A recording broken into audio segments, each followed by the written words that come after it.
ಕನ್ನಡ ನಾಡು, ಇದು ಕನ್ನಡಿಗರ ನಾಡಿಮಿಡಿತ.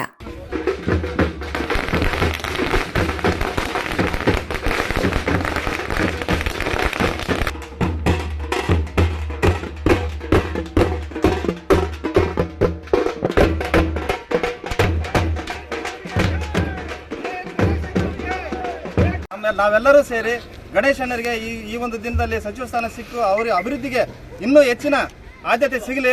ಅವರು ರೈತರ ಒಂದು ಜೀವನಾಡಿ ಆಗಿರ್ತಾರೆ, ರೈತರಿಗೆ ಒಂದು ಶಕ್ತಿ ಆಗಿರ್ತಾರೆ. ಆ ಒಂದು ಶಕ್ತಿನ ನಾವು ಒಂದು ಸಚಿವ ಸ್ಥಾನ ಕೊಟ್ಟು ಅವ್ರಿಗೆ ಗೌರವಿಸುವ ಮುಖಾಂತರ ಈ ಹೈಕಮಾಂಡ್ ಆಗಿರ್ಬೋದು, ನಮ್ಮ CM DK ಶಿವಕುಮಾರ್ ಸರ್ ಆಗಿರ್ಬೋದು, ಅವ್ರ ಅಭಿವೃದ್ಧಿಗೆ ಶ್ರಮಿಸಕ್ಕೆ ಒಂದು ದೊಡ್ಡ ಸದುದ್ದೇಶವನ್ನ ಅವಕಾಶವನ್ನ ಕೊಡಬೇಕಾಗಿ ಈ ಮುಖಾಂತರ ನಾವು ಪಾದಯಾತ್ರೆ ಮುಖಾಂತರ ತಿಳಿಸಕ್ಕೆ ಇಚ್ಛೆ ಪಡ್ತಾ ಇದ್ದೀವಿ.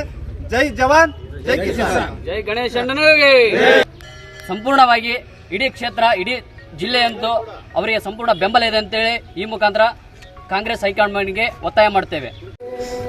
ನಮಸ್ಕಾರ. ಇವತ್ತು ಒಂದು ಐತಿಹಾಸಿಕ ಪಾದಯಾತ್ರೆಯನ್ನು ನಾವು ಎಮ್ಮಿನೂರು ಗ್ರಾಮದಿಂದ ಜಡಿತಾತ್ಮ ದೇವಸ್ಥಾನದಿಂದ ಇವತ್ತು ಕುರುಗೋಡು ದೊಡ್ಡಬಸಪ್ಪ ದೇವಸ್ಥಾನದವರೆಗೆ ಪಾದಯಾತ್ರೆ ಮಾಡ್ತಾ ಇದ್ದೀವಿ. ಕಾರಣ ಇಷ್ಟೇ, ಅಭಿವೃದ್ಧಿ ಅಧಿಕಾರರು ಕಂಪ್ಲಿ ಮತ್ತು ಕುರುಗೋಡು ಭಾಗದಲ್ಲಿ ರೈತರ ಬಗ್ಗೆ ಕಾಳಜಿ ಇರ್ತಕ್ಕಂಥವ್ರು, ಮತ್ತು ವಿದ್ಯಾರ್ಥಿಗಳ ಬಗ್ಗೆ ಕಾಳಜಿ ಇರ್ತಕ್ಕಂಥವ್ರು, ಕಾರ್ಮಿಕರ ಬಗ್ಗೆ ಕಾಳಜಿ ಇರತಕ್ಕಂಥ ನಮ್ಮ ಜನಪ್ರಿಯ ಶಾಸಕರು MLA ಗಣೇಶ್ ಅವರಿಗೆ ಸಚಿವ ಸ್ಥಾನ ನೀಡಬೇಕೆಂಬ ಒಂದೇ ಒಂದು ಉದ್ದೇಶದಿಂದ ಇವತ್ತು ಇಡೀ ಕಂಪ್ಲಿ ಕ್ಷೇತ್ರದಿಂದ ಆಯಾ ಭಾಗದ ಕಾರ್ಯಕರ್ತರು ಇವತ್ತು ಪಾದಯಾತ್ರೆ ಮಾಡ್ತಿದ್ದಾರೆ. ಅವರೆಲ್ಲರೂ ಇವತ್ತು ಎಮ್ಮಿನೂರು ಗ್ರಾಮಕ್ಕೆ ಬಂದಿದ್ದಾರೆ. ಅವ್ರ ಜೊತೆಗೆ ನಾವು ಕೂಡ ಇವತ್ತು ಆ ಪಾದಯಾತ್ರೆಯಲ್ಲಿ ಭಾಗವಹಿಸ್ತಂಬುದೇ ಒಂದು ದೊಡ್ಡ ಉದ್ದೇಶ. ಇವತ್ತು ಸರ್ಕಾರಕ್ಕೆ ಆಗ್ರಹ ಮಾಡ್ತೀವಿ ಮತ್ತು ಒತ್ತಾಯ ಮಾಡ್ತಾ ಇದ್ದೀವಿ. JN ಗಣೇಶ್ ಅಣ್ಣವರಿಗೆ, ಅಭಿವೃದ್ಧಿ ಅಧಿಕಾರಿಗೆ ಅವರಿಗೆ ಸಚಿವ ಸ್ಥಾನ ನೀಡಬೇಕಂತಂದೇಳಿ ಮಾಧ್ಯಮದ ಮೂಲಕ ನಾನು ಮನವಿ ಮಾಡಿಕೊಳ್ತೇನೆ. ಸಮಗ್ರ ಸುದ್ದಿಗಳಿಗಾಗಿ ತಪ್ಪದೆ ನೋಡಿ ಕನ್ನಡ ನಾಡು ವಾಹಿನಿ. ಸಬ್ಸ್ಕ್ರೈಬ್ ಮಾಡಿಕೊಳ್ಳಲು ಕೂಡಲೇ ಪಕ್ಕದಲ್ಲಿ ಕಾಣುವ ಬೆಲ್ ಐಕಾನ್ ಕ್ಲಿಕ್ ಮಾಡಿ ನೋಟಿಫಿಕೇಶನ್ ಪಡೆಯಿರಿ.